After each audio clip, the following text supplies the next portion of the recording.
Estamos trabajando entonces los libros de Samuel. Estábamos viendo la clase anterior, la división de los libros, acabamos de verla, ¿se acuerda?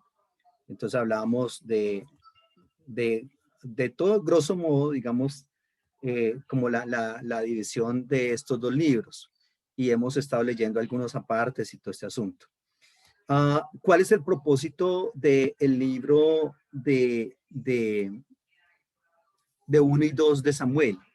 Es hacer entender que Israel está siendo castigado en el exilio y que ese castigo es merecido.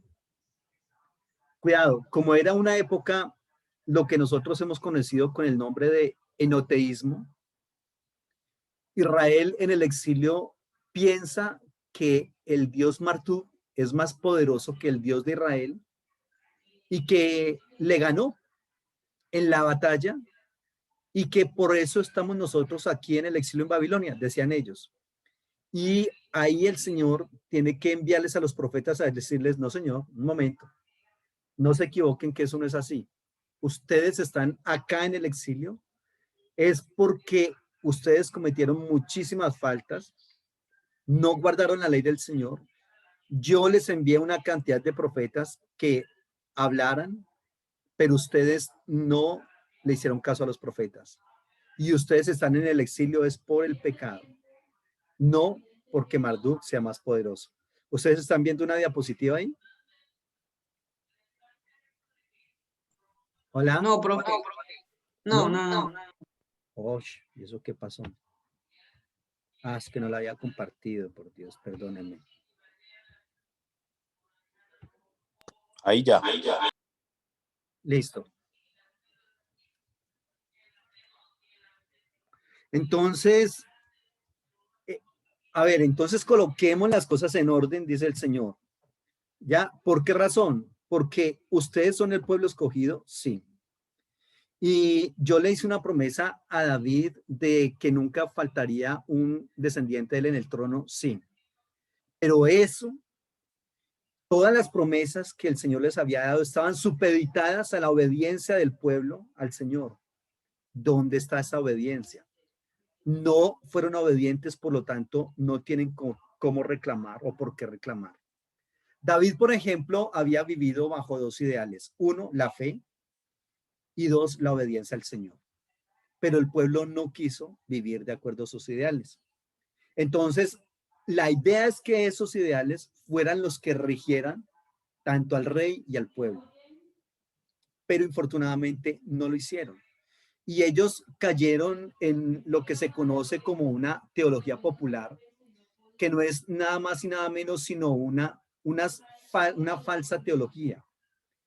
En esa época en la cual hubo tanto profetismo, en el siglo noveno, octavo, séptimo, había unos profetas que eran los profetas, se les conoce como con el nombre de los profetas profesionales. Y se les dice profesionales porque ellos se funcionarizaron y empezaron a ejercer su labor profética con base en la paga que les daban. Y el que tenía cómo darles dinero, le profetizaban buenas cosas, el que no, no. Y esos profetas profesionales empezaron a predicar una falsa seguridad. Dios no va a permitir que le pase nada a Israel porque aquí en Israel está, Israel es la tierra prometida. Y en Jerusalén menos, porque en Jerusalén está el templo del Señor. Templo del Señor, templo del Señor, templo del Señor es este. Ellos repetían 3 veces eso para reafirmar algo. Y entonces, la tierra es la herencia del Señor y no va a permitir absolutamente nada. Pero entonces, todo eso se les vino abajo porque efectivamente sí hubo un castigo bastante fuerte, evidenciado en los dos exilios, el del reino del norte a manos del imperio asirio y el del reino del sur a manos del imperio neobabilónico. Muy bien. Los libros de Samuel, en cuanto a algo de historia y teología, los libros de Samuel nos cuentan uno de los tiempos más importantes del Antiguo Testamento. ¿Por qué razón? Es como les comenté desde el inicio, es un momento de transición entre dos sistemas gubernamentales en Israel. Eso es muy importante. Política y socialmente eso es muy, muy importante. Económicamente, es decir, en todas las áreas. ¿Por qué razón? Porque una cosa muy diferente es la vida como un gobierno anfictiónico y otra cosa muy diferente con el gobierno monárquico. Y los libros de Samuel y de Reyes nos cuentan esa historia, ¿ya? Y efectivamente sí es un momento bastante interesante de muchísimas intrigas, estrategias, poder, división del pueblo de Israel. Y es en esa época, justo cuando el pueblo de Israel se constituye en una monarquía, pues es que Israel también se constituye en un pueblo, y más que en un pueblo, en un estado, ¿ya? ¿Por qué razón? Porque en ese momento es cuando las tribus de Israel que están agrupadas allá en diferentes, pues no evidentemente en Reino del Norte y Reino del Sur como después en el 931 se trabaja, pero sí son diferentes, digamos, segmentos, separados todos. No hay un líder lo suficientemente carismático que los una. Y entonces ellos es con la monarquía que se unen frente a Saúl, frente a David, logran unirse como un solo pueblo. Y entonces esas grandes divisiones pues desaparecen aparentemente. Por lo menos se habla de una nación que es Israel. Israel no fue nación ni antes ni después de la monarquía. Es decir, ¿cuándo fue Israel nación? De el 1050 al 931. Estoy hablando de la historia antigua de Israel. ¿Cuándo fue Israel una nación?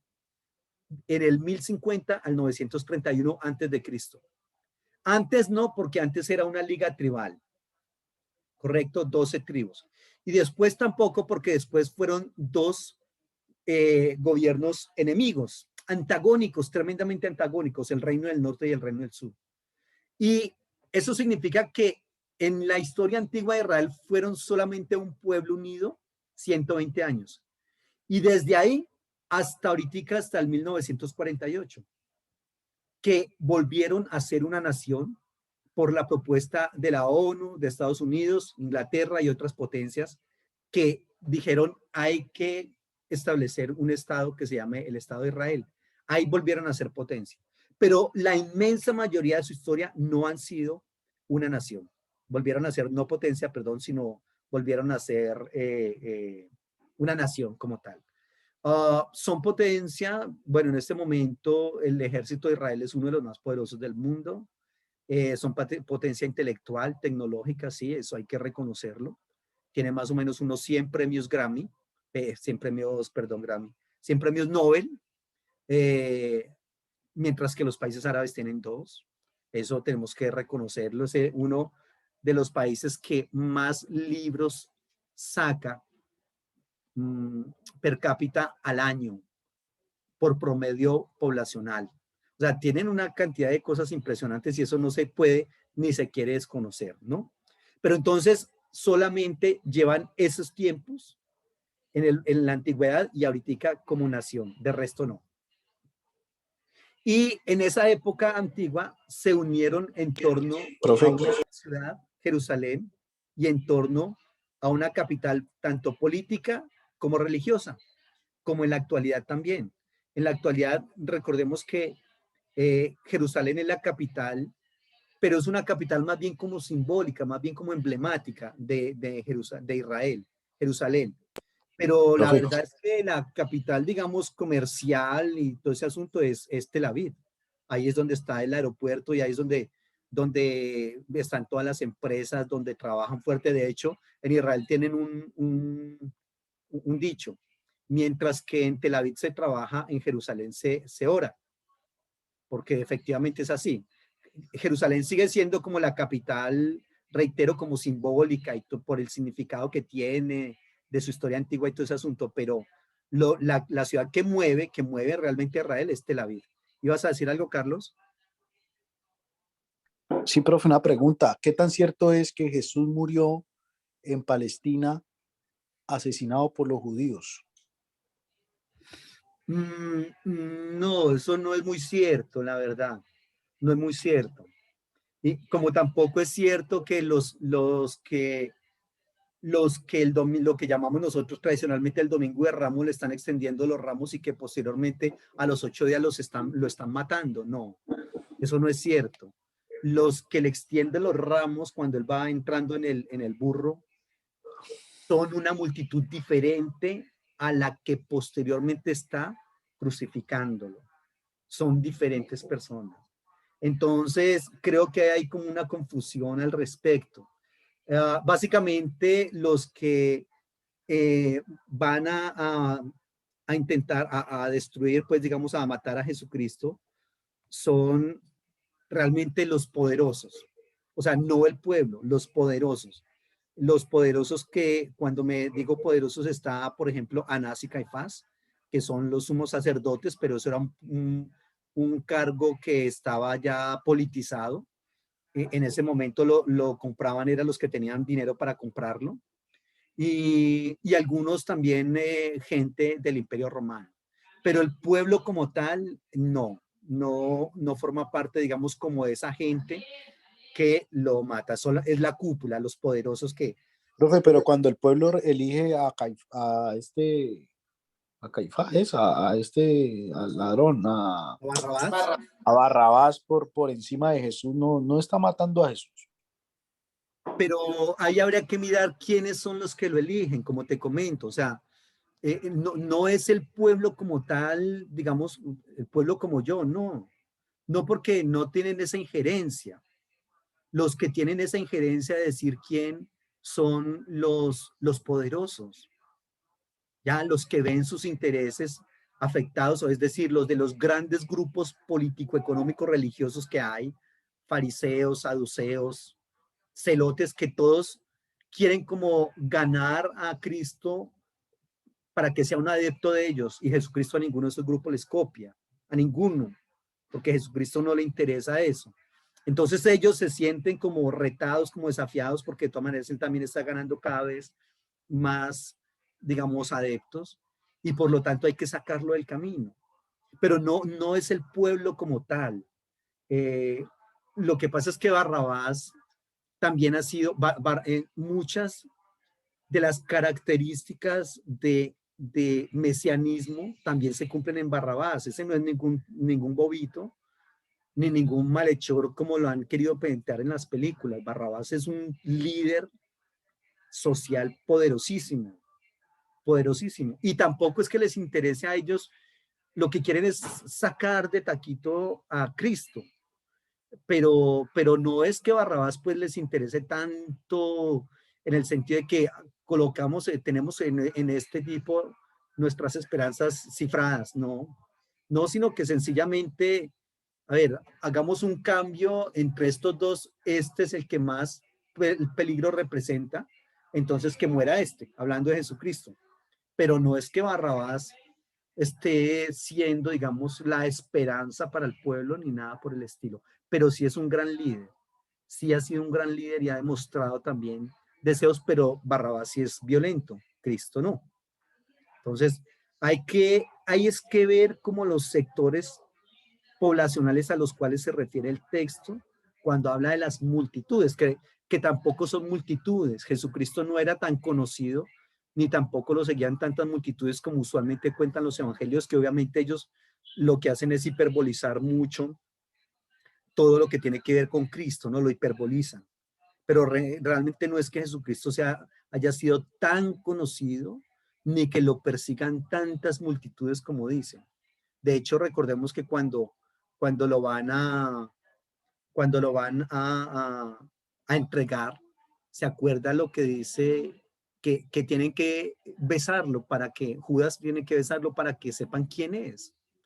Si fuera tan conocido, no tendrían necesidad de eso. Entonces son cositas que hay que analizar ahí. ¿Listo? Muy bien. Entonces, como les comento, con el nacimiento de Israel, nace también, es decir, aquí hay varias cosas que surgen, digamos, surgen, digamos, de manera simultánea. Surge por una parte la monarquía, por otra parte surge Israel como nación, por otra parte surge el profetismo como un movimiento poderoso y también surge el sacerdocio sadoquita. Esos cuatro elementos surgen. Entonces, recordemos, antes de la monarquía es un gobierno anfictiónico, una liga tribal. ¿Listo? Cuando ya se escoge un rey, pues entonces deja de ser la liga tribal y se constituye en un solo pueblo, en un solo pueblo. Entonces, ¿eso por qué nació? Porque ahora tenemos un rey. Surge la monarquía y surge un estado que se llama el Estado de Israel. ¿Listo? Pero también surge el profetismo. ¿Por qué razón? Porque Dios establece el profetismo como un, como un contrapeso para evitar el maridaje que va a nacer también ahí entre el sacerdocio y la monarquía. Ellos dos se van a unir y va a ser un poder muy aplastante, un gran poder fusionado, reitero, entre religión y monarquía, ¿correcto? Entonces, alguien tiene que colocarle freno a ese poder. Y Dios dice, ¿quién? Ah, el profetismo. Y el profetismo, aunque obviamente ha habido algunos profetas antes de eso, y la Biblia menciona, por ejemplo, a Moisés como profeta, a Abraham como profeta, en fin, que no son profetas como los otros profetas, pero se les menciona como profetas. Pero si bien había habido algunos profetas, la hermana también de Moisés, María, se le habla de profetisa, a Débora también, pero era un, digamos, un proceso que no era tan poderoso ni tan popular en Israel. Pero el profetismo, cuando surge la monarquía, el profetismo se fortalece tremendamente también. Y hay profetas promonárquicos y hay profetas antimonárquicos. Profetas promonárquicos, por ejemplo, como Gad, como Natán, que es un profeta promonárquico a morir. Pero hay otros profetas antimonárquicos como Elías, Eliseo, Amós, Jeremías. Esos profetas no le comen cuento a los reyes, ni tampoco quieren tener nada que ver con los reyes. ¿Por qué? Porque es muy complicado decirle a una persona lo que está haciendo bien o mal cuando está comiendo de la mesa de esa persona. Y los reyes eliminaban así a los sacerdotes y a los profetas. Les daban comida, les daban ropa, los presentaban en su círculo social. Bueno, los ponían a vivir de muy buena manera. Entonces, así los eliminaban. Porque ahí, ¿cómo le va a decir un profeta a un rey lo que está haciendo mal y va a patear la lonchera? No, de ninguna manera. Entonces había otros sacerdotes, otros profetas que decidían no tener ninguna relación con los reyes y eso los facultaba para decirle las cosas de frente y abiertamente a los reyes. ¿Listo? Eso es como lo que está sucediendo. Entonces, todas esas cosas surgen simultáneamente. Monarquía, nación, profetismo y el sacerdocio sadoquita. Había un sacerdocio que era el sacerdocio aronita, pero había otros sacerdocios como el sadoquita, como el de Abiatar. En fin, entonces este sacerdocio sadoquita también surge ahí. Por otro lado, también se da la elección de Jerusalén como capital del reino y como la ciudad santa. Recordemos que en ese momento, sobre todo en la época de David, de Saúl y luego de David, Jerusalén no pertenecía a Israel, sino que estaba en manos de los jebuseos. Y es David el que finalmente termina conquistándola, recordemos. Y entonces también ahí se da la elección de Jerusalén como la capital del reino. ¿Listo? Y claro, obviamente la elección de David como el sucesor de Saúl. Muy bien. Claro, por otro lado también la promesa que el Señor le hace a David de que siempre habrá un descendiente de David que se sienta en el trono. Segundo Samuel 7, versículo 15 y 17, leámoslo por favor rápidamente. Segundo Samuel 7, del 15 al 17. Pero mi misericordia no se apartará de él como la parte de Saúl, al cual quité de delante de ti. Y será firmada tu casa y tu reino para siempre delante de tu rostro, y tu trono será estable eternamente. Conforme a todas estas palabras y conforme a toda esta visión, así habló Natán a David. Ese Natán era un profeta, reitero, totalmente promonárquico, al servicio del rey David, indiscutiblemente. Muy bien. Preguntas. Veamos un momentico los roles que podemos ver nosotros en Samuel. Recuerden que Samuel fue sacerdote, fue profeta y fue juez. Y veamos que aquí el sacerdocio duerme, representado en quién? En Elí y sus dos hijos. Pero el profeta, en este caso Samuel, amanece. Por una parte, Elí es la antítesis de, Samuel es la antítesis de Elí, porque Elí es un anciano, achacoso, decrépito, desheredado, maldecido por Dios junto con sus hijos y toda su familia. Recordemos que lo que está pasando ahí, Elí no le estorba a sus hijos. Los hijos de Elí son perversos. Y entonces Elí no califica ya para ser sacerdote. Está muy anciano, casi ni se puede mover. Recordemos que cuando les traen la razón de que el arca ha sido tomada, entonces se cae de la silla en la cual estaba sentado, se esnuca, los hijos de él han muerto, la esposa de uno de ellos tiene un hijo, muere ahí, bueno, el arca ha sido tomada por los filisteos. Eso es un momento bastante lamentable. Así es de que se necesita una persona que reemplace. Y ahí está entonces Samuel. Samuel fue juez, como nosotros habíamos visto. Samuel fue juez. Y incluso la Biblia también nos va a contar de una guerra bastante interesante y una victoria de Samuel frente a los filisteos en el primer libro de Samuel 7. Y Samuel había ejercido su función de juez todo el tiempo de su vida.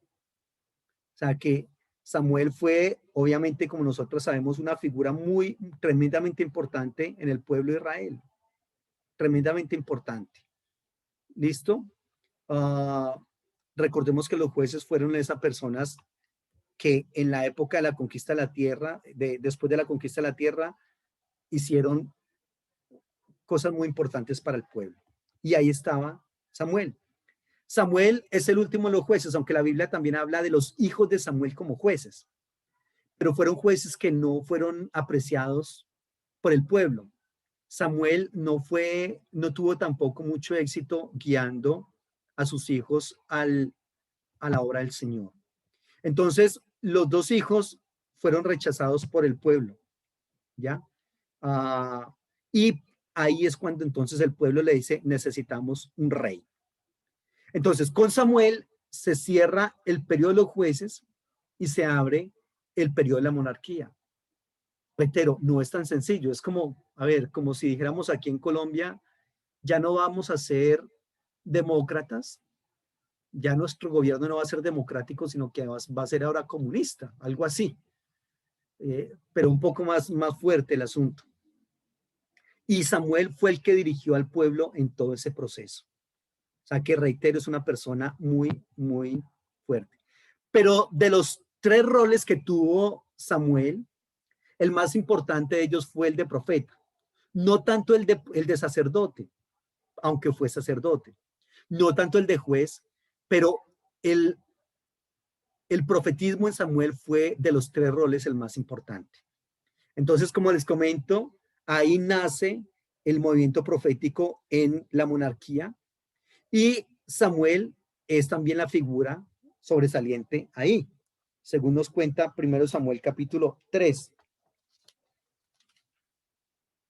Ese es el evento cuando el Señor está llamando a Samuel. Recuerdan ustedes que Samuel estaba durmiendo, el Señor lo llama, en fin. Y dice el texto que el Señor no dejó caer ninguna de las palabras de Samuel a tierra, ¿ya? Entonces, ese profetismo, cuya figura más importante en ese momento es Samuel, pues es un personaje carismático. Estoy hablando del profetismo en general. Y obviamente es quien les va a recordar a los reyes que absolutamente todo debe estar guiado y que debe estar bajo la tutela de la ley del Señor. Entonces, el profetismo es el que le tiene que decir a la monarquía, ojo que ustedes no pueden hacer lo que ustedes quieran. Ojo que Dios tiene unas leyes y ustedes, aunque sean reyes, esas leyes no las pueden cambiar. Tienen que andar bajo la ley del Señor. Es bastante curioso que el profetismo en la actualidad tendría que tener esos mismos rasgos del profetismo bíblico. Pero usualmente el profetismo de la actualidad es más bien como un profetismo cultico, litúrgico, y su palabra solamente va a, digamos, como al cristiano ahí dentro de la iglesia, dentro del culto al cual se le dice Dios te va a bendecir, Dios te va a dar, etcétera. Pero el profetismo en la antigüedad no era eso.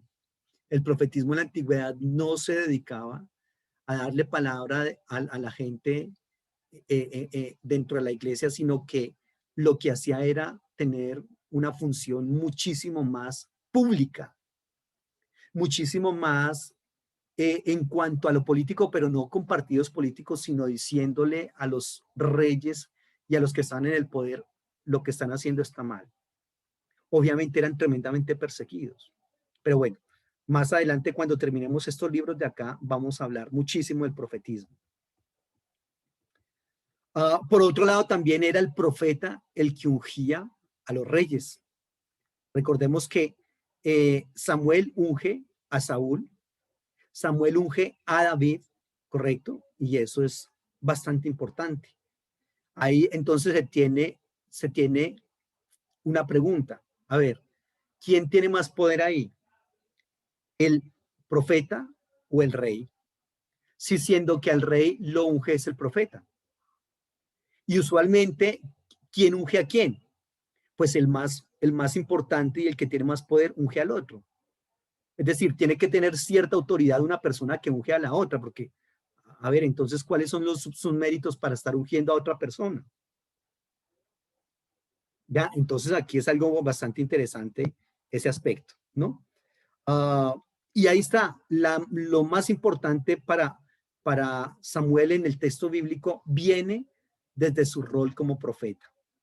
Samuel, como le comento, bueno, aquí hago una pequeña comparación, permítanme que me pase al Otro Testamento un momentico, pero hacer una pequeña comparación entre Samuel y Juan el Bautista. Porque los dos anuncian la era del Mesías. Los dos son hijos de madres estériles, Juan el Bautista y Samuel. Y los dos son hijos de la oración de los padres. Y los dos son profetas. Entonces se ha comparado mucho a Samuel, o se podría hacer un paralelo entre Samuel y Juan el Bautista por esos detalles que están ahí, ¿no? Muy bien.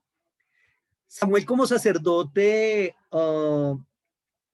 ejerce las funciones sacerdotales, pero reitero, no le va muy bien como sacerdote. Mire lo que dice, por ejemplo, 1 Samuel capítulo 7, versículo 9. Y Samuel tomó un cordero de leche y lo sacrificó entero en holocausto al Señor. Y clamó Samuel al Señor por Israel, y el Señor lo oyó. Y aconteció que mientras Samuel sacrificaba el holocausto, los filisteos llegaron para pelear con los hijos de Israel. Mas el Señor tronó aquel día con gran estruendo sobre los filisteos y los atemorizó, y fueron vencidos delante de Israel. Versículo 13. Así fueron sometidos los filisteos y no volvieron más a entrar en el territorio de Israel, y la mano del Señor estuvo contra los filisteos todos los días de Samuel. Entonces Samuel aquí está haciendo algunas labores sacerdotales, pero la del sacerdocio es la que tiene menor importancia. Entonces, si hablamos de mayor a menor importancia, primero estaría el profetismo en Samuel, segundo, Samuel como juez, y en tercer lugar, por allá, Samuel como sacerdote. ¿Listo? Es el que menor relevancia tiene de los tres. Incluso, aunque Samuel es sacerdote, la verdad es que es un descendiente de Abiatar el que va a sustituir a la casa de Elí, según nos dice 1 Samuel 22:20. No es la familia de Elí la que sustituye, aunque ocupa el lugar que tenía Elí, pero como sacerdotes, como dinastía sacerdotal, no es la familia de Samuel la que va a sustituir a Elí, sino que fueron Sadoc y los descendientes de él los que se quedaron con el sacerdocio. ¿Listo? Entonces, eso nos dice 1 Reyes 2, 26 y 27. Leámoslo, por favor, un momentico. 1 Reyes 2.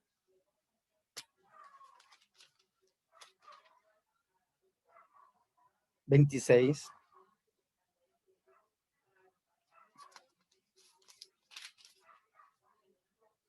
Y el rey dijo al sacerdote Abiatar: vete a Anatot, a tus heredades, pues eres digno de muerte. Pero no te mataré hoy por cuanto has llevado el arca del Señor delante de David mi padre. Y además has sido afligido en todas las cosas en que fue afligido mi padre.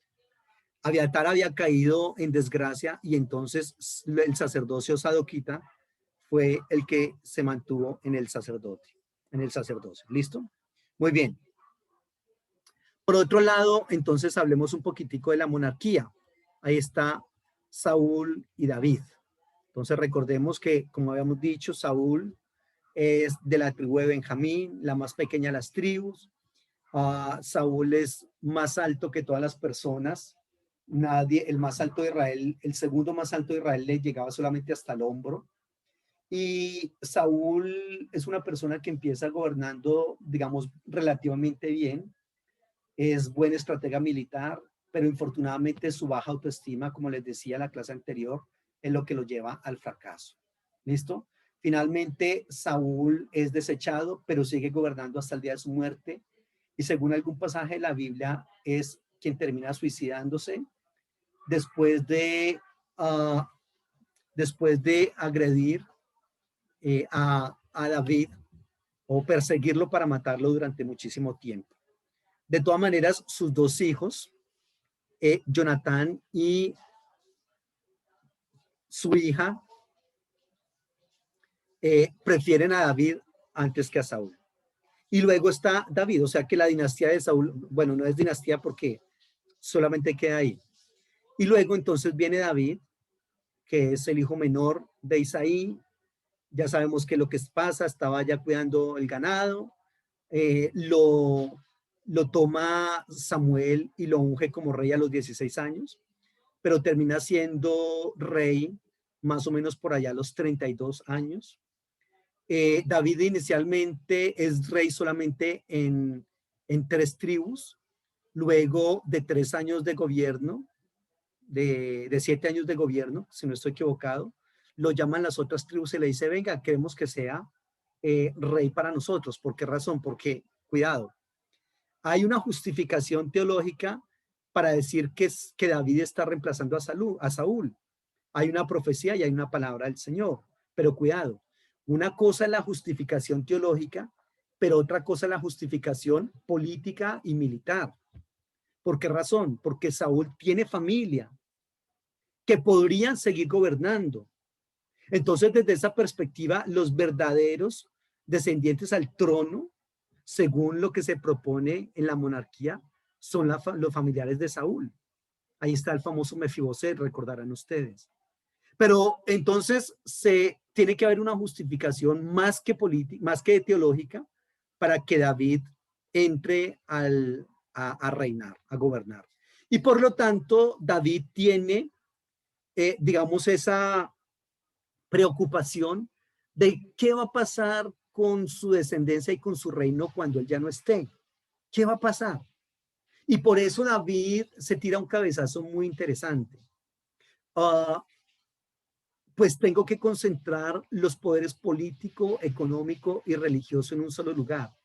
¿Cuáles son esos tres poderes? ¿Cómo los puedo fusionar en un solo sitio? Y entonces dice, ya sé. Y ahí es cuando dice, necesitamos construir un templo.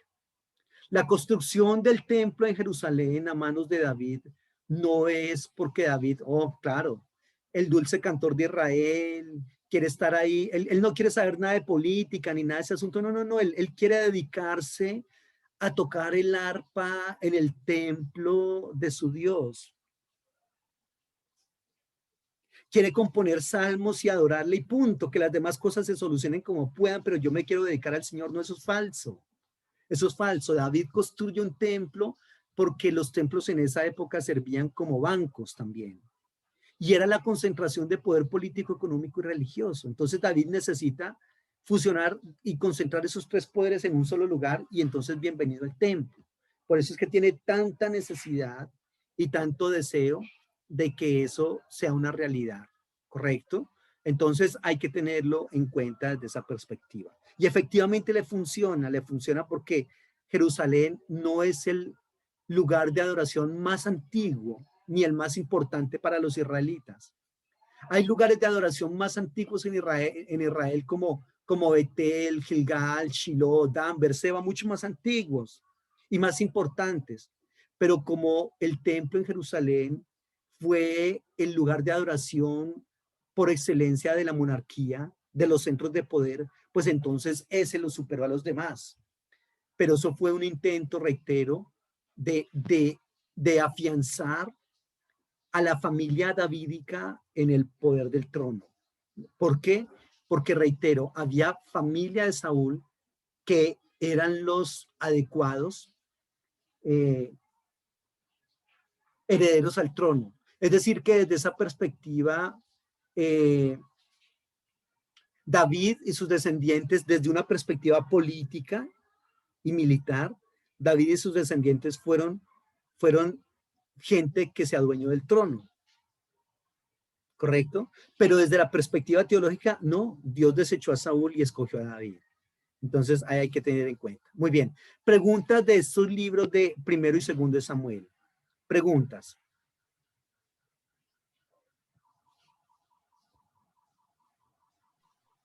Ok, profe.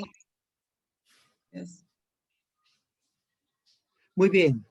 Algunos ejemplos bastante interesantes o lecciones para nuestra realidad es que sea cual sea el sistema de gobierno, por ejemplo, nosotros tenemos una presidencia, el presidente debería gobernar teniendo en cuenta la ley del Señor.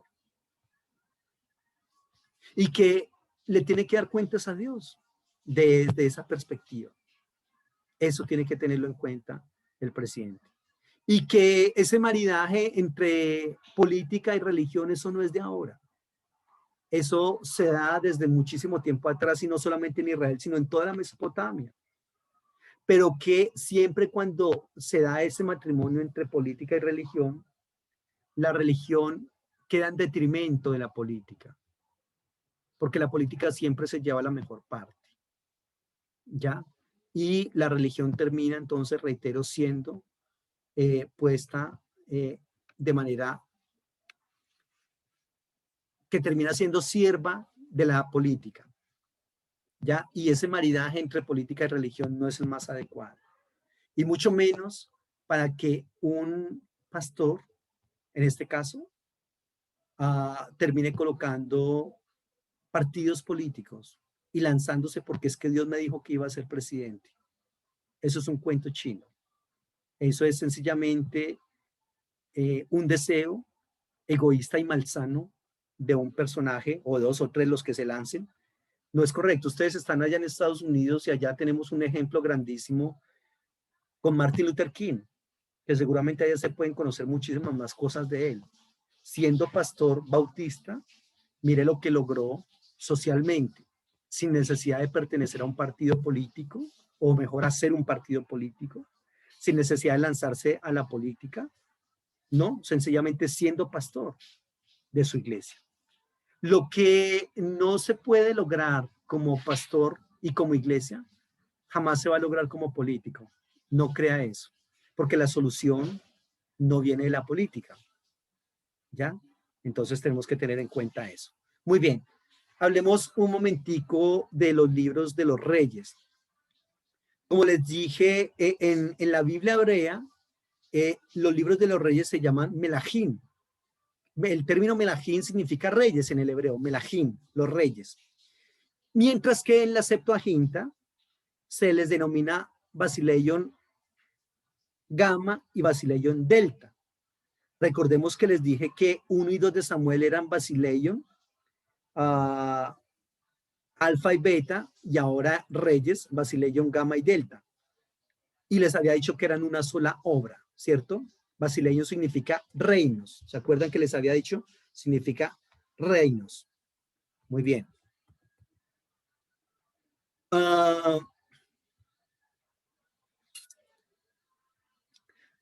¿Quiénes son los posibles autores del libro de los reyes? Este libro se conoce entonces como el documento deuteronomista. ¿Cuáles son los libros que conforman el documento deuteronomista? Los libros de Josué, Jueces, 1 y 2 de Samuel y 1 y 2 de Reyes. A toda esa obra se le conoce como el documento deuteronomista. ¿Listo? Ese documento deuteronomista se empezó a escribir o se colocó, se le adicionó algo más de escrito en la época del reinado de Josías. ¿Recuerdan ustedes? Josías. Josías es un rey de Israel que es uno de los 3 reyes piadosos de Israel del reino del sur. Y manda a reparar el templo, y cuando lo está reparando, entonces aparentemente encuentran el libro de la ley. Y a ese libro de la ley se le empieza a colocar otras y otras historias. Lo que da como resultado lo que se conoce como el documento deuteronomista. ¿Listo? Y al igual que cuando se hablaba de los jueces, aquí que se habla de los reyes, pues también hay como un marco redaccional que se va repitiendo permanentemente con cada uno de los reyes. ¿Cómo funciona esto? Literariamente. Cuando se va a hablar de cada rey, se habla de esos reyes a partir de una introducción, luego un juicio de valor sobre cada rey y una conclusión. Ejemplo.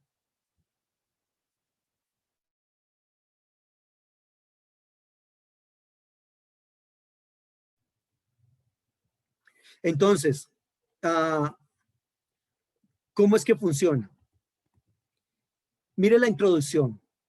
Por ejemplo, cuando se habla de Roboán. Roboán, hijo de Salomón, subió al trono de Judá y tenía 41 años cuando empezó a reinar, y reinó 17 años en Jerusalén. Su madre se llamaba Naamá, en fin. Esto está, por ejemplo, en 1 Reyes 14, 21 y 22. Cada vez que nosotros vamos a leer la historia de un rey, tiene una introducción más o menos como esta. Se dice entonces el nombre del rey, se dice dónde fue que reinó, si fue en el reino del norte o en el reino del sur, la edad del rey más o menos, y por lo general también se toma como referencia, si están hablando de un rey del reino del norte, se toma como referencia a quien está gobernando en el reino del sur y viceversa. Y también se habla de la mamá del rey. Recordemos que en ese momento la que tiene, digamos, como el título no es la esposa del rey, sino que es la mamá del rey. Se le llama la reina madre. En el hebreo el término es Geburá, la Geburá, ¿listo? Y entonces se menciona es a ella, no a la esposa del rey. Y eso es como lo que se tiene en cuanto a la introducción. Entonces ahí está el nombre del rey, el padre, pero la madre también, por otro lado, y los años, el año en que comenzó a reinar y los años que duró gobernando. Eso es básicamente lo que se trabaja en la introducción. ¿Listo? Claro, no todos son exactamente iguales. No todos son exactamente iguales. Ya hay algunos pequeños cambios, pero por lo general, por regla general, esa es la introducción que se hace de cada uno de los reyes. Muy bien.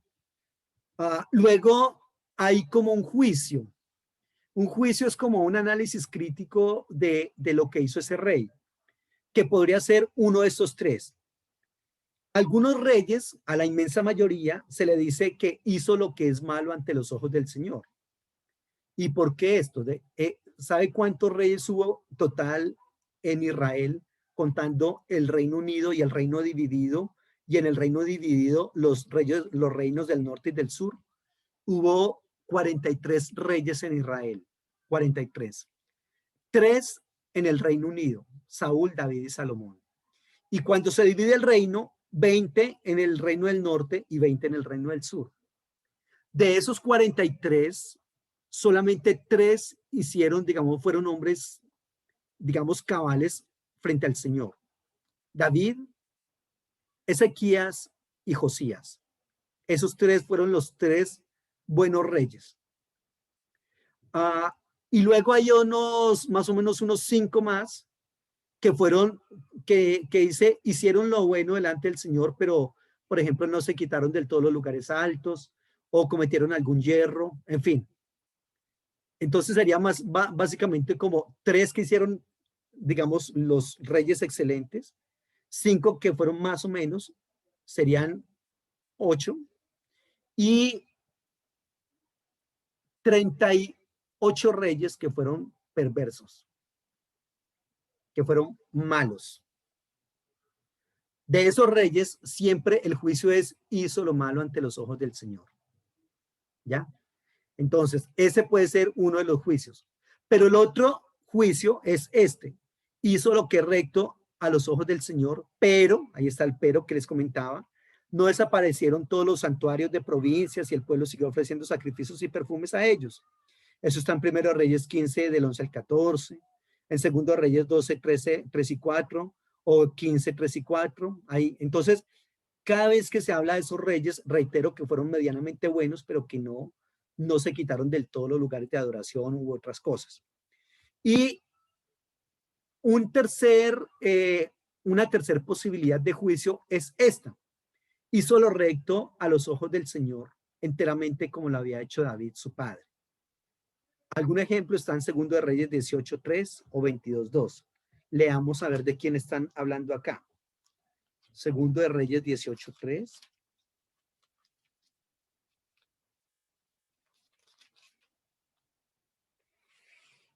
Está hablando de Ezequías, precisamente el que les mencioné ahorita. Hizo lo recto ante los ojos del Señor conforme a todas las cosas que había hecho David, su padre. Aunque cuidado, este no era hijo de David directamente. Este era hijo de Acaz. Recordemos Acaz, el rey que habla que se entrevista con Isaías. Acaz es un rey perverso. Y aquí es una gran enseñanza que no necesariamente porque el papá sea malo, el hijo también debe ser malo, o porque el papá sea bueno, el hijo también sea bueno.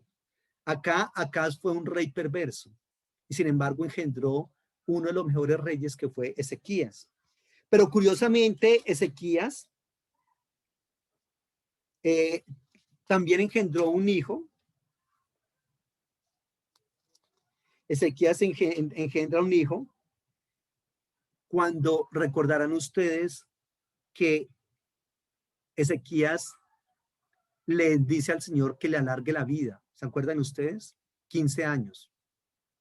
Finalmente el Señor accede y en esos 15 años engendró un hijo que fue el rey Manasés. Y Manasés fue de lo más perverso que hubo en Israel. Entonces, reitero, No porque un papá sea malo, el hijo sea malo, y no porque un papá sea muy bueno, el hijo va a ser también bueno. Tenemos el ejemplo en Ezequías, hijo de un papá muy perverso y papá de un hijo muy perverso. Y sin embargo fue uno de los mejores reyes de Israel. ¿Ya? Entonces, bien interesante ver cómo el Señor si hubiese Ezequías dejado que las cosas tuvieran lugar tal cual como el Señor se las había dado, Israel no habría sido, 50 años gobernó Manasés, 50 años, y fue uno de los peores reyes de Israel. Entonces, Dios sabe por qué hacer sus cosas, así como decimos. 22:2, Segundo de Reyes 22:2. Aquí está hablando de Josías. E hizo lo recto ante los ojos del Señor y anduvo en todo el camino de David su padre, sin apartarse a derecha ni a izquierda. De esos dos reyes, reitero, en los que se habla diciendo que fueron excelentes. Entonces, estoy hablándoles de que en cada uno de los gobiernos de los reyes hay una introducción que nos cuenta, para contarnos la historia del rey, hay una introducción, hay un juicio del rey que puede ser hizo lo malo o hizo medianamente lo bueno o que hizo lo bueno tal cual David. Cualquiera de esas tres opciones hay para los reyes. Y hay una conclusión. ¿Cuál es la conclusión? El resto de los hechos de Roboán, cuanto hizo, no está escrito en el libro de los anales de los reyes de Judá. Durmió Roboán con sus padres y fue sepultado en la ciudad de David y le sucedió, y ahí se coloca el nombre del rey que le sucedió. Esa es la conclusión. Esa plantilla que les comento de introducción, juicio y conclusión se repite con cada uno de esos reyes de los cuales nos cuenta los libros de Unidos de Reyes y los libros también de Unidos de Crónicas. Y esto que es como la repetición de la historia en uno y otro. Y ahí está. Cuando aquí habla de los anales, o también en otras traducciones dice las crónicas de los reyes de Judá o las crónicas de los reyes de Israel, cuidado, no es el libro de crónicas que nosotros tenemos, no lo es. Leamos, a ver, Primero de Reyes 14:29 para explicarles un poco mejor. Primero de Reyes 14:29. Los demás hechos de Roboán y todo lo que hizo no está escrito en las crónicas de los reyes de Judá. Cuidado. Cuando habla acá de las crónicas de los reyes de Judá, reitero, no se refiere al libro de crónicas, porque uno muchas veces va a leer estos libros de reyes o crónicas y no está eso. No está. Y lo que significa es que el libro de las crónicas de los reyes de Judá o el libro de las crónicas de los reyes de Israel no son estos libros de crónicas que tenemos acá, sino que son la historia que contaban los reyes de lo que estaba teniendo lugar en su reinado. Los reyes tenían escribas a su favor, obviamente. Reitero, como Caracol y RCN, que son, digamos, como los medios de comunicación que le pertenecen al gobierno. Asimismo, era esos medios de comunicación en esa época. Ellos tenían esos medios de comunicación que hablaba de los reyes maravillosamente, ¿cierto? Y había otros medios de comunicación de los sectores poblacionales alienados, periféricos, que hablaban de los reyes, pero de una manera más bien despectiva, peyorativa, negativa. ¿Por qué? Porque eran personas que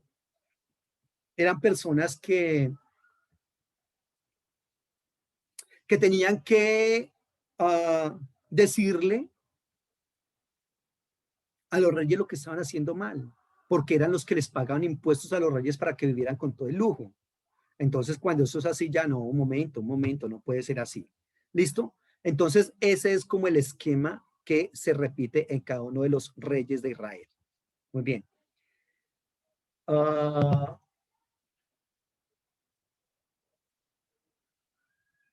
También, por otra parte, dice la conclusión del formulario remite al libro de los Hechos de Salomón. Ese Hechos de Salomón es uno de los libros o de las fuentes históricas que nos cuenta la Biblia, que fueron utilizados después para escribir lo que nosotros tenemos como Biblia. Los Hechos de Salomón, los reyes de Judá, los reyes de Israel. Eran historias que se tenían a partir de las cuales se escribe el texto bíblico. ¿Listo? Muy bien.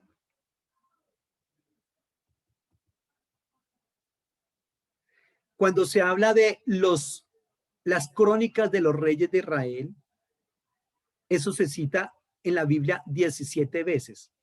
Y cuando se habla de las crónicas de los reyes de Judá, se menciona en la Biblia 15 veces. 15 y 17 serían entonces 32 veces. ¿Listo?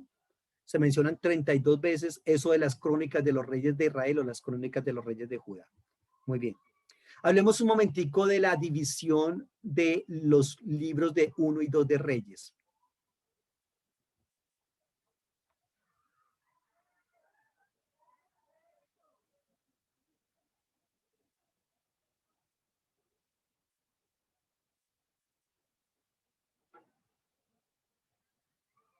¿Qué tenemos ahí? En Primero de Reyes 1 al Primero de Reyes 11 está el fin de la monarquía unida. Entonces, ¿qué se da aquí en el Primero de Reyes 1? Está la historia, el libro de Reyes empieza con la historia de Salomón. Entonces, el capítulo 1 habla de cómo David ya era muy viejo, recordarán ustedes. Le dan a una mujer tsunamita para que lo caliente, porque él no se calienta. Luego está en el capítulo 1 la usurpación de uno de los hijos de David, que se llamaba Adonías. Y entra, recordemos, a Betsabé y le dice, bueno, ¿y cómo es esto? Usted no había dicho pues que mi hijo Salomón era el que iba a ser rey, ¿y cómo es posible entonces que Adonías se proclama rey? ¿Cómo es eso? Entonces David tiene que proclamar como rey a Salomón, y ahí está en el capítulo 1. En el capítulo 2 ve esa reunión entre David y Salomón, y el consejo que le da David a Salomón es, mijo, tiene que matar a sus enemigos políticos. Usted va a heredar unos enemigos políticos que es mejor que los mate. Eso es lo que está diciendo, palabras más, palabras menos, en el capítulo 2. Y en ese capítulo 2 muere David, y en ese mismo capítulo está cómo Salomón afirma su reino. ¿Listo? Y ese afirma su reino, pues no es nada más y nada menos que, reitero, matando a sus enemigos, empezando por su hermano Adonías, que Adonías le dice a Betsabé, la mamá de Salomón, vea, hágame un favor, pues dígale a su hijo Salomón que por lo menos me dé a mí a Abisag, a aquella mujer que se la habían dado como esposa a mi papá, y por lo menos para que sea mía. Pero cuidado, eso ahí tenía su bemol el asunto, porque usualmente cuando un rey quería tomar el trono de otro rey, lo primero que hacía era tener sexo con las mujeres de ese rey. Y eso era un mensaje inequívoco para la gente, como quien decía, ahora el que manda soy yo. Y Adonías lo que quiere hacer es esto también con Abisag. Por lo tanto, Salomón dice, no, qué pena mi hijo, pero hay que matarlo. Hay que matarlo. Y entonces empieza, reitero, afirmando su trono como matando a sus enemigos. Luego, en el capítulo 3 nos habla de cómo David empieza su larga carrera de matrimonios. Una de las mujeres con las cuales se casa es con la hija del faraón. Faraón, obviamente, pues es un pueblo importante, aunque ya no es potencia, como lo fue cuando Israel estaba cautivo allá, pero tienen cierto poder. Salomón se casa con toda esa cantidad de mujeres, pero son estrategias políticas y militares, económicas. Entonces, cada vez que se casa con una mujer, hace aliados y elimina posibles enemigos políticos, porque ¿cómo va a decir un rey, cómo voy a ir a atacar allá a Israel si allá está mi hija con su séquito y mis nietos están allá? No. Entonces se convertía en amigo de Israel y en un socio económico y comercial. Entonces, básicamente es como eso. En el capítulo 3 también está el famoso texto de cuando Salomón pide sabiduría. Y se dice Salomón fue el sabio por antonomasia. No, esos textos vienen desde la monarquía, como le estoy diciendo. Los textos antimonárquicos van a decir, no, Salomón fue el peor explotador y subyugador del pueblo de Israel. Salomón nos llenó de impuestos. Salomón hizo una estrategia administrativa en la cual dividió a Israel en 12 distritos. Y cada uno de esos distritos tenía que alimentarlo un mes al año. Y al cabo de ese mes ese distrito quedaba empobrecido tremendamente. Y empieza a trabajar nuevamente porque dentro de un año tenemos que alimentar al rey, y no solamente al rey, sino a todo su séquito, a sus empleados. Mantener, es decir, el esplendor del trono, el esplendor del reino. Entonces, no era tan sencillo. Entonces, esos textos que hablan de Salomón como el gran rey sabio, son textos que vienen, reitero, desde los centros de poder, son narrativas que vienen desde los centros del poder, es decir, escribas que son aliados del rey, que comen de la mesa del rey. Pues claro, ¿cómo van a ver, cómo van a hablar del rey? A ver, si yo le estoy pagando a usted, maestro, si yo le estoy dando casa, comida, trabajo, vestido, todo ese asunto, ¿cómo va a hablar usted de mí? ¿Bien o mal? No, pues rey, obviamente bien, todo lo que usted está haciendo está excelente. Entonces, son los que están lejos del rey y los que tienen que trabajar tan duro para mantener el esplendor del rey, eso sí pueden decir, perdón, es que estamos cansados de impuestos, bájele a sus impuestos. Pero Salomón no quiso. ¿Cómo hizo esas grandes obras de construcción que hizo Salomón? Porque nosotros hablamos, por ejemplo, del templo de Jerusalén, que lo construyó Salomón. Pero cuidado, cuando vemos, por ejemplo, la casa que construyó para él, fue mucho más grande y lujosa que el templo. Y otra cantidad de edificaciones que hizo. ¿Cómo las hizo? ¿Saben cómo las hizo? Con mano de obra esclava. No podía ser de otra manera. Poniendo a trabajar un poco de gente ahí como esclavos, y lo único que se les da es comida para que tengan fuerzas para seguir trabajando. Pero trabaje, mijo, trabaje, que yo lo que necesito es que esos lugares estén construidos.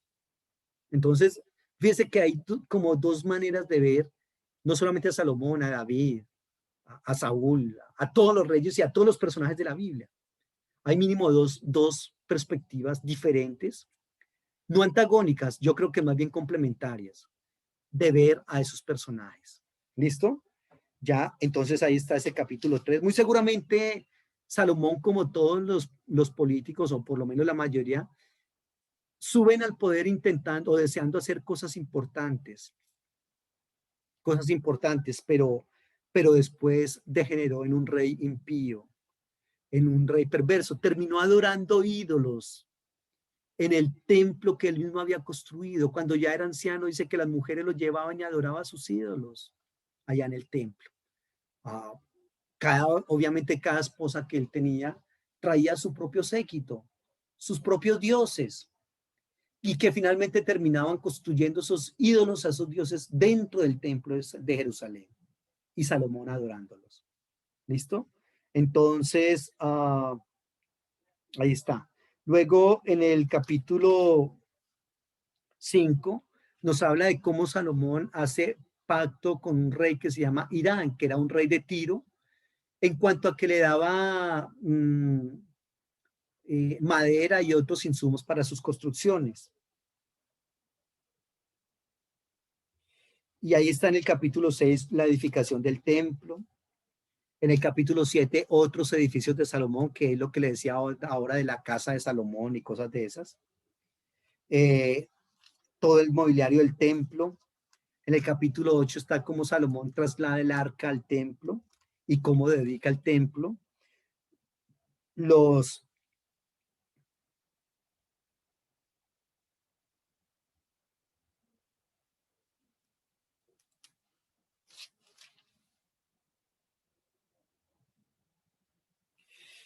Ahí está en el capítulo 8 la dedicación del templo, cómo se hace esa cantidad de sacrificios y todo ese asunto. Y el capítulo 9 habla de cómo Dios hace un pacto con Salomón y algunas otras actividades de Salomón Recuerden que Salomón entonces dice que estudió, hizo esto, hizo lo otro, en fin. Muy bien. En el capítulo 10 está la famosa visita de la reina de Sabá a la corte de Salomón y viene, dice cómo Salomón cómo la reina le trajo una cantidad de presentes y todo este asunto. Pero si bien la reina de Sabá le trae unos presentes, lo que le tiene que dar Salomón a ella es mucho más grande. Muchísimos más regalos de lo que ella les trajo a él. Y perdón, ¿de dónde salieron esos regalos? Pues de la gente que pagaba sus impuestos, del pueblo de Israel que le tenía que colocar su espalda y su pecho al sol, sembrando y cultivando para poderle dar los impuestos a este otro. Por otro lado, ustedes saben que en Israel hay gente negra, en la actualidad hay gente negra. ¿Sabe ellos de dónde reclaman ser descendientes? Los negros de Israel, de Salomón y su descendencia con la reina de Sabá. Porque existe la leyenda de que cuando la reina de Sabá regresa de su visita al rey Salomón, se va embarazada. Y entonces ella tiene allá su hijo con Salomón y esos son los descendientes de Salomón que terminan siendo la gente negra de Israel, porque en Israel también hay negros. Entonces eso es como bastante interesante. Y en el mismo capítulo 10 habla de la riqueza y de la fama de Salomón, del comercio de Salomón, pero en el capítulo 11 ya habla de la apostasía de Salomón. ¿Ya? Mire lo que dice en el 11:1, pero el rey Salomón amó además de la hija de Faraón a muchas mujeres extranjeras, a las de Moab, a las de Amón, a las de Edom, a las de Sidón y a las eteas, gentes de las cuales el Señor había dicho a los hijos de Israel, no se llegarán a ellas, ni ellas se llegarán a ustedes, porque ciertamente harán inclinar sus corazones atrás sus dioses. A estas pues se juntó Salomón con amor, y tuvo 700 mujeres reinas y 300 concubinas, y sus mujeres desviaron su corazón. Y cuando Salomón era ya viejo, sus mujeres inclinaron su corazón tras dioses ajenos, y su corazón no era perfecto con el Señor su Dios, como el corazón de David su padre. Porque Salomón siguió a Astoret, diosa de los sidonios, a Milcón, ídolo abominable de las amonitas, e hizo Salomón lo malo ante los ojos del Señor, y no siguió cumplidamente al Señor, como David su padre. Entonces edificó Salomón un lugar alto a Quemos, ídolo abominable de Moab, en el monte que está enfrente. Bueno, en fin. Leas ese capítulo 11 para las lamentables historias de Salomón. No fue tan sabio. No fue tan sabio. Eso es, reitero, publicidad política pagada. ¿Ya? Y nosotros terminamos de ver ese aspecto. ¿Listo? Muy bien. Y luego ya del capítulo 12 de Primero de Reyes nos habla de la monarquía dividida.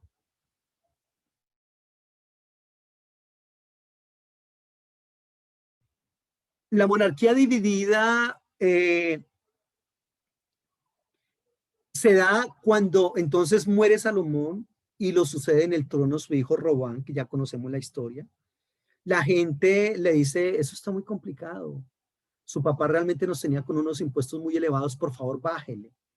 Y él le dice a los viejos, bueno, ¿y ustedes qué creen? ¿Qué opinan de eso? Y los viejos dicen, sí, realmente su papá tenía muchos impuestos para el pueblo, bájele, mijo, y verá que se va a ganar al pueblo. Y le pregunta también a los jóvenes, y los jóvenes dicen, ¿qué va? Eso, mano dura, mijo, para que lo respeten. Y ahí entonces vamos a darnos cuenta de la división del reino. Ahí. ¿Qué fecha es ahí? En el capítulo 12 de Primero de Reyes. 931 antes de Cristo. Esa fecha es clave para entender la guerra civil que se da en Israel. Israel, los del Reino del Norte dicen, ese Dios del Reino del Sur nos está saliendo muy costoso. No vamos a adorar más a ese Dios.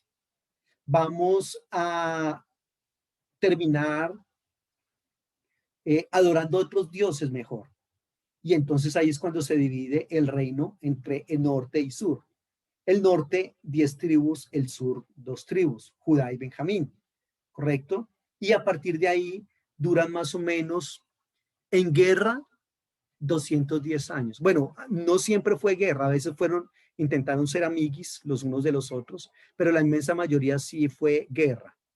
destruyéndose los unos a los otros, destruyendo el ejército, construyendo muros para dividir el reino del norte del reino del sur. Fue un momento, una época de bastante agitación militar, política, económica, hasta cuando en el 721 el reino de Asiria lleva cautivo al reino del norte. Y ahí entonces continúa solamente el reino del sur hasta el 586. ¿Listo? Entonces, aquí en este capítulo 12 se da lo que se conoce como la etapa de separación y de conflicto, hasta el capítulo 16. Ahí entonces está toda esa historia de dónde es Jeroboam, quién es Jeroboam. Jeroboam era un militar en el ejército de Salomón. Pero Jeroboam se da cuenta de tantos exabruptos de Salomón y le intenta reconvenir al rey y decirle, la verdad es que la cosa está muy complicada, bájele al voltaje. Pero Salomón no quiso y Salomón terminó persiguiéndolo. Y entonces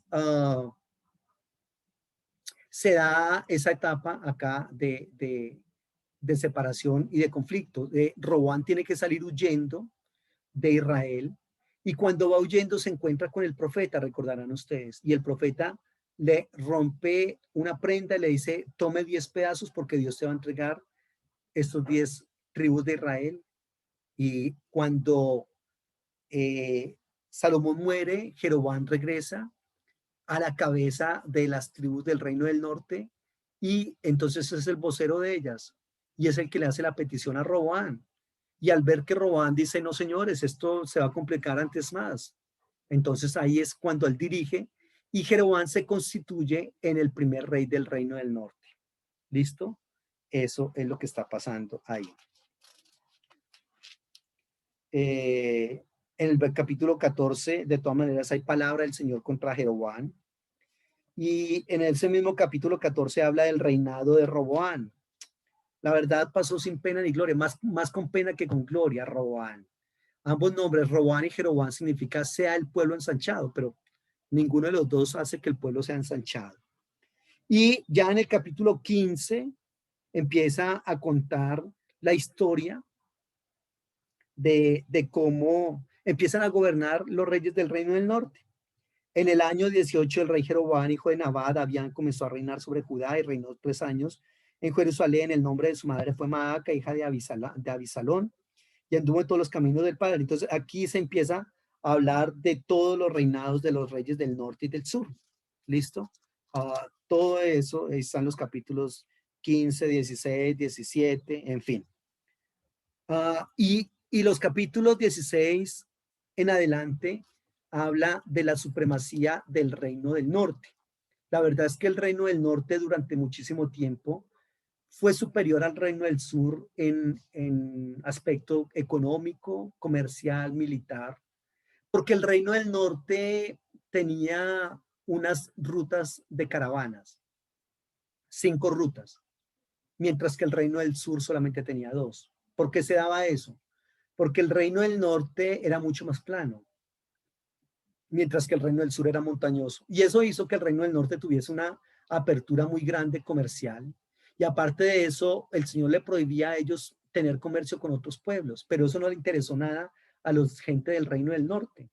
Y ellos empezaron a tener comercio con una cantidad de gente y eso los llevó a una supremacía importante a Israel en relación con Judá. ¿Listo? Eso está en 1 Reyes 17, 18. Obviamente ahí también habla de las famosas proezas de Elías, de Eliseo, ¿correcto?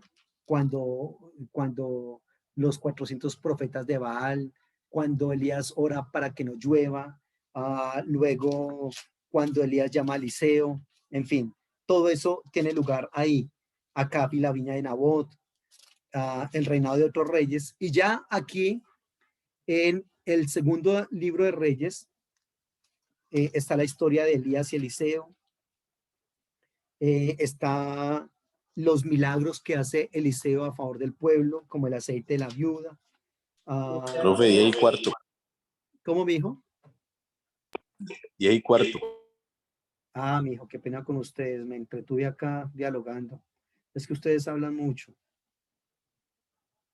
No, profe, muchas gracias. Bueno, ok. Entonces hablamos, la próxima clase terminamos estos libros de los reyes, que no nos falta mucho, y empezamos con un tema bastante interesante que es el tema de los libros proféticos. ¿Listo? Bueno, listo. Entonces estamos en contacto. El Señor les bendiga y que estén muy bien. Nos vemos el jueves. Un abrazo, profe. Bueno, hasta luego. Gracias, profe. Muchas Chao, bendiciones. cuídense, que estén muy bien.